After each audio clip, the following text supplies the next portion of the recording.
ಧರ್ಮಸ್ಥಳದ ದೇವಸ್ಥಾನವನ್ನ ಅವಹೇಳನ ಮಾಡ್ತಿದ್ದಾರೆ ಎಲ್ಲರೂ ಸೇರ್ಕೊಂಡು. ಸಿಎಂ ಸಿದ್ದರಾಮಯ್ಯನವರೇ ನೀವೇನ್ ಮಾಡ್ತಿದ್ದೀರಿ ಅಂತ ಹೇಳಿ ಜನಾರ್ದನ್ ಪೂಜಾರಿ ಮಂಗಳೂರಿನಲ್ಲಿ ಆಕ್ರೋಶ ಹೊರಹಾಕಿದ್ದಾರೆ. ಧರ್ಮಸ್ಥಳ ದೇವಸ್ಥಾನವನ್ನ ಅವಹೇಳನ ಮಾಡ್ತಿದ್ದಾರೆ, ಏನ್ ಮಾಡ್ತಾ ಇದ್ದೀರಿ ಸಿಎಂ ಸಿದ್ದರಾಮಯ್ಯನವರೇ ಅಂತ ಹೇಳಿ ಪ್ರಶ್ನೆ ಮಾಡಿದ್ದಾರೆ. ಯಾರು, ಎಲ್ಲಿ? ಮಂಗಳೂರಿನಲ್ಲಿ ಕಾಂಗ್ರೆಸ್ ಮುಖಂಡ ಜನಾರ್ದನ್ ಪೂಜಾರಿ ಈ ರೀತಿ ಪ್ರಶ್ನೆಯನ್ನ ಮಾಡಿದ್ದಾರೆ, ಆಕ್ರೋಶ ಹೊರಹಾಕಿದ್ದಾರೆ. ವೀರೇಂದ್ರ ಹೆಗ್ಡೆ ಅವರೇ, ನಿಮ್ಮ ಪರವಾಗಿ ಇಡೀ ದೇಶ ನಿಂತಿದೆ, ನೀವೇನು ಯೋಚನೆ ಮಾಡಬೇಡಿ, ತಲೆ ಕೆಡಿಸ್ಕೊಳ್ಬೇಡಿ. ವಠಾರವನ್ನ SIT ಅಧಿಕಾರಿಗಳು ಅಗಿತಾ ಇದ್ದಾರೆ, ಹಂಗಂತ ನೀವೇನು ತಲೆ ಕೆಡಿಸ್ಕೊಳ್ಬೇಡಿ, ನಿಮ್ ಜೊತೆ ಇಡೀ ದೇಶ ಇದೆ. ಧರ್ಮಸ್ಥಳದ ಹೆಸರು ಹಾಳು ಮಾಡೋಕೆ ಯಮನಿಂದಲೂ ಕೂಡ ಸಾಧ್ಯ ಇಲ್ಲ ಅಂತ ಜನಾರ್ದನ್ ಪೂಜಾರಿ ಹೇಳಿದ್ದಾರೆ. ನಿಮ್ಮೊಂದಿಗೆ ದೇಶ ಇದೆ, ಧರ್ಮ ದೇವತೆಗಳಿದ್ದಾರೆ ನಿಮ್ಮ ಜೊತೆಯಲ್ಲಿ. ಧರ್ಮವನ್ನ ಯಾವತ್ತೂ ನೀವು ಬಿಟ್ಟು ಹೋದವರಲ್ಲ, ಹಾಗಾಗಿ ಧರ್ಮ ದೇವತೆಗಳು ಕೂಡ ನಿಮ್ಮನ್ನ ಬಿಟ್ಟು ಹೋಗಲ್ಲ. ಧೈರ್ಯದಿಂದ ಇಡೀ ದೇಶ ನಿಮ್ಮ ಜೊತೆ ಇದೆ. ಭಾರತ ಸರ್ಕಾರ ಏನು ಮಾಡ್ತಾ ಇದೆ, ಮೋದಿ ಏನು ಮಾಡ್ತಿದ್ದೀರಿ, ಸಿದ್ದರಾಮಯ್ಯನವರೇ ನೀವೇನು ಮಾಡ್ತಾ ಇದ್ದೀರಿ ಅಂತ ಹೇಳಿ ಜನಾರ್ದನ್ ಪೂಜಾರಿ ಪ್ರಶ್ನೆ ಮಾಡಿದ್ದಾರೆ. ಆ ಧರ್ಮದ ಸ್ಥಳವನ್ನು ಅವಹೇಳನ ಮಾಡುತ್ತಿರುವಾಗ ಯಾಕೆ ಪೂಜಾರಿಯವರು ಸುಮ್ಮನಿದ್ದಾರೆ?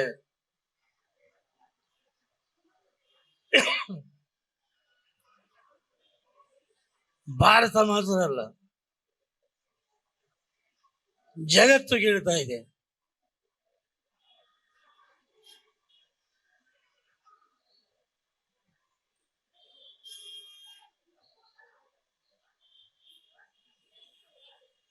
ಧರ್ಮಸ್ಥಳದ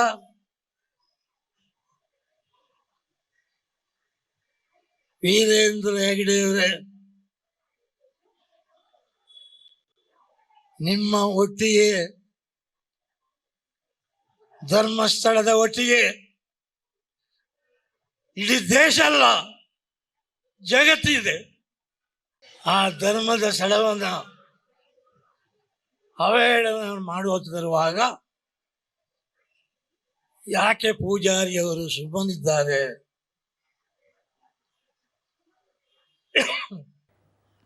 ಇನ್ನು ಇದೇ ವಿಚಾರಕ್ಕೆ ಸಂಬಂಧಪಟ್ಟಂತೆ ನಮ್ಮ ಮಂಗಳೂರಿನ ಪ್ರತಿನಿಧಿ ಗಿರಿಧರ್ ಶೆಟ್ಟಿ ನಮ್ಮ ಜೊತೆ ನೇರ ಸಂಪರ್ಕದಲ್ಲಿದ್ದಾರೆ. ಗಿರಿಧರ್, ಕೆಲವು ದಿನಗಳಿಂದ ಮೌನದಲ್ಲಿದ್ದಂಥ ಜನಾರ್ದನ್ ಪೂಜಾರಿ ಅವರು ಇದೀಗ ಗುಡುಗಿದ್ದಾರೆ. ಯಮನ ಬಂದರೂ ಕೂಡ ಧರ್ಮಸ್ಥಳದ ಹೆಸರನ್ನ, ವೀರೇಂದ್ರ ಹೆಗ್ಡೆ ಅವರ ಹೆಸರನ್ನ ಹಾಳು ಮಾಡೋಕೆ ಸಾಧ್ಯವಿಲ್ಲ ಅಂತ ಹೇಳಿದ್ದಾರೆ. ಇನ್ನು ಏನೇನು ಮಾತಾಡಿದ್ರು, ಯಾವ ರೀತಿ ಆಕ್ರೋಶವನ್ನು ಹೊರಹಾಕಿದ್ರು ಅವರು? ಕಾರ್ತಿಕ್, ಇಡೀ ರಾಜ್ಯದಲ್ಲಿ ಸಾಧಾರಣವಾಗಿ ಬಿಜೆಪಿ ನಾಯಕರು ಈ ಧರ್ಮಸ್ಥಳದ ವಿಚಾರದಲ್ಲಿ ಬಹಳಷ್ಟು ಆಕ್ರೋಶ ವ್ಯಕ್ತ ಮಾಡಿದ್ರು. ಈಗಾಗಲೇ SIT ತನಿಖೆ ಮತ್ತು ಧರ್ಮಸ್ಥಳವನ್ನು ಟಾರ್ಗೆಟ್ ಮಾಡಲಾಗಿದೆ ಅನ್ನೋ ಒಂದು ಆರೋಪವನ್ನು ಕೂಡ ಮಾಡಿದ್ರು. ಆದ್ರೆ ಇದೀಗ ಹಿರಿಯ ಕಾಂಗ್ರೆಸ್ ನಾಯಕರಾದ, ಅದರಲ್ಲೂ ಕೂಡ ಇಂದಿರಾ ಗಾಂಧಿ ಕಾಲದಲ್ಲಿ ಸೆಂಟ್ರಲ್ ಮಿನಿಸ್ಟರ್ ಕೂಡ, ರಾಜ್ಯ ವಿತ್ತ ಸಚಿವರು ಕೂಡ ಆಗಿದ್ದಂತಹ ಜನಾರ್ದನ್ ಪೂಜಾರಿ ಅವರು ಈಗ ಬಾಯಿ ಬಿಟ್ಟಿದ್ದಾರೆ. ಅವರು ಕೂಡ ಪ್ರಮುಖವಾಗಿ ಸಿದ್ದರಾಮಯ್ಯ ಅವರನ್ನೇ, ಸಿಎಂ ಸಿದ್ದರಾಮಯ್ಯ ಅವರನ್ನೇ ಟಾರ್ಗೆಟ್ ಮಾಡಿ ಪ್ರಶ್ನೆ ಮಾಡಿದ್ದಾರೆ. ಯಾಕಾಗಿ ಈ ರೀತಿಯ ಕೃತ್ಯ ಮಾಡ್ತಾ ಇದ್ದೀರಿ?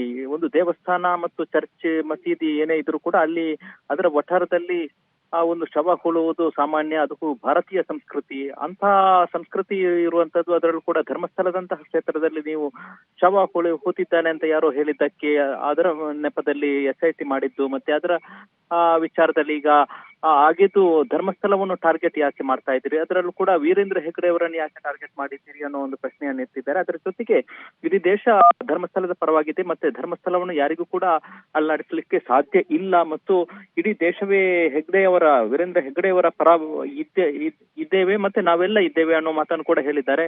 ಈ ಯಾವುದೇ ಕಾರಣಕ್ಕೂ ಧರ್ಮಸ್ಥಳವನ್ನು ಅಲ್ಲಿಯ ಸಂಸ್ಕೃತಿ ಮತ್ತೆ ಅಲ್ಲಿಯ ಧರ್ಮಸ್ಥಳದ ಏನು ಕ್ಷೇತ್ರವನ್ನು ಹಾಳು ಮಾಡೋದಕ್ಕೆ ನಾನು ಬಿಡೋದಿಲ್ಲ ಅನ್ನೋ ಮಾತನ್ನು ಕೂಡ ಜನಾರ್ದನ್ ಪೂಜಾರಿ ಹೇಳಿರುವಂತದ್ದು. ಒಂದು ರೀತಿಯಲ್ಲಿ ಹೇಳುವುದಾದ್ರೆ, ನಾವು ಈಗ ರಾಜ್ಯದ ಕಾಂಗ್ರೆಸ್ ನಾಯಕರೇ ಈ ಒಂದು ಪ್ರಶ್ನೆ ಮಾಡುವಂತದ್ದು. ಈಗ SIT ತನಿಖೆ ಏನಾಗ್ತಾ ಇದೆ, ಧರ್ಮಸ್ಥಳದಲ್ಲಿ ಏನ್ ಬೆಳವಣಿಗೆ ಆಗ್ತಾ ಇದೆ, ಅದರ ವಿರುದ್ಧವಾಗಿ ಈಗ ಕಾಂಗ್ರೆಸ್ ನಾಯಕರೇ, ಆಡಳಿತಾರೂಢ ಕಾಂಗ್ರೆಸ್ ಪಕ್ಷದ ಪ್ರಮುಖ ನಾಯಕರೇ ಈಗ ಒಂದು ಧ್ವನಿ ಎತ್ತಿರುವಂತದ್ದು. ಅದರಲ್ಲೂ ಕೂಡ ಸಿದ್ದರಾಮಯ್ಯ ಅವರನ್ನು ನೇರವಾಗಿ ಜನಾರ್ದನ್ ಪೂಜಾರಿ ಅವರು ಪ್ರಶ್ನೆ ಮಾಡಿದ್ದಾರೆ. ಹೈಕಮಾಂಡ್ ಮಟ್ಟದವರೆಗೂ ಕೂಡ ಕನೆಕ್ಷನ್ ಇಟ್ಕೊಂಡಿದ್ದ ಜನಾರ್ದನ್ ಪೂಜಾರಿ ಅವರು ಈ ಒಂದು ಪ್ರಶ್ನೆ ಎತ್ತಿರುವುದು ರಾಜ್ಯದಲ್ಲೂ, ಅದರಲ್ಲೂ ಕೂಡ ಕರಾವಳಿ ಭಾಗದಲ್ಲಿ ಒಂದು ಸಂಚಲನ ಸೃಷ್ಟಿ ಮಾಡುವಂತಾಗಿದೆ. ಕಾರ್ತಿಕ್, ಥ್ಯಾಂಕ್ ಯು ಗಿರಿಧರ್, ತಮ್ಮೆಲ್ಲ ಮಾಹಿತಿಗಳಿಗಾಗಿ ಧನ್ಯವಾದಗಳು. ಇವತ್ತು SIT ಅವರು ಹುಡುಕಿದ್ರು, ಏನು ಸಿಗಲಿಲ್ಲ. ಹೌದು, ಸಿಗುವುದಿಲ್ಲ. ಎಷ್ಟು ಹುಡುಕಿದ್ರು ನೀವು, ಸಿಗುವುದಿಲ್ಲ. ಯಾಕೆ? ಜೈನ ಸಮುದಾಯಕ್ಕೆ ಮಾತ್ರ ಧರ್ಮಸ್ಥಳ ಸೇರಿದಲ್ಲ, ಇಡೀ ಜಗತ್ತಿನ ಭಾರತದ ಒಂದು ಸಂಸ್ಕೃತಿ ಅಂತ ಹೇಳಿದೆ ನಾನು. SIT ಅವರೇ, ಮುಖ್ಯಮಂತ್ರಿಯವರೇ, ಏನು ಮಾಡ್ತಿದ್ದೀರಿ? ಧರ್ಮಸ್ಥಳದ ಹೆಸರು ಹಾಳಾಗ್ತಾ ಇದೆ, ಯಾಕೆ ಬಾಯಿ ಬಿಡುವುದಿಲ್ಲ? ಮುಖ್ಯಮಂತ್ರಿಯವರೇ, ಹಾಗೆ ಕೆಲಸವನ್ನ ಮಾಡಿಕೊಂಡು ಹೋಗ್ತಿದ್ದೀರಿ. ಇಡೀ ನಮ್ಮ ಭಾರತದಲ್ಲಿ ಮುಸ್ಲಿಮರ, ಕ್ರಿಶ್ಚಿಯನ್ರ ಎಲ್ಲ ಕಡೆಗಳಲ್ಲಿ ಮನುಷ್ಯ ಸತ್ತಗೊಳ್ಳೆ ಅವರನ್ನು ಹೂತಿಡುವಂತಹ ಕೆಲಸ ಆಗ್ತಾ ಇದೆ. ಅದು ಭಾರತದ ಸಂಸ್ಕೃತಿ. ಇವತ್ತು ಅಲ್ಲಿ ಹೆಣ ಸಿಕ್ಕಲಿಲ್ಲ, ಹುಡುಕಿದ್ರು ಹೆಣ ಸಿಕ್ಕುವುದಿಲ್ಲ. ಹೌದು, ಸಿಕ್ಕುವುದಿಲ್ಲ. ಅಷ್ಟು ಆಳದಲ್ಲಿ ಅದನ್ನು ಹೂತಿಟ್ಟಿದ್ದಾರೆ. ಆದ್ದರಿಂದ ಹೇಳ್ತಿದ್ದೇನೆ, ಹೆಗ್ಡೆಯವರೇ, ನಿಮ್ಮ ಒಟ್ಟಿಗೆ ಭಾರತ ಇದೆ, ಇಡೀ ಜಗತ್ತಿದೆ. ನಿಮ್ಮ ಒಟ್ಟಿಗೆ ನಿಮ್ಮ ಧರ್ಮಭಕ್ತಿಯವರಿದ್ದಾರೆ. ಹೆದರಬೇಡಿ, ನಾವಿದ್ದೇವೆ. ಕುದುರೋಳಿ ದೇವಸ್ಥಾನ ಇದೆ, ನಾವೆಲ್ಲರೂ ನಿಮ್ಮ ಒಟ್ಟಿಗೆ ಇದ್ದೇವೆ. ಹೆದರಬೇಡಿ. ಇದನ್ನು ಎದುರಿಸಿ ಭಾರತ ಸರ್ಕಾರಕ್ಕೆ ನೀವೇನು ಮಾಡ್ತಿದ್ದೀರಿ? ಪ್ರಧಾನಮಂತ್ರಿಯವರೇ, ಮೋದಿಯವರೇ, ಏನು ಮಾಡ್ತಿದ್ದೀರಿ? ಒಂದು ಧರ್ಮಸ್ಥಳ ಇದರ ಹೆಸರು ಹಾಳಾಗ್ತಾ ಇದೆ. ಇಲ್ಲ, ಹಾಳಾಗಲಿಕ್ಕೆ ಬಿಡುವುದಿಲ್ಲ. ಇವತ್ತು SIT ಅವರು ಹುಡುಕಿದ್ರು.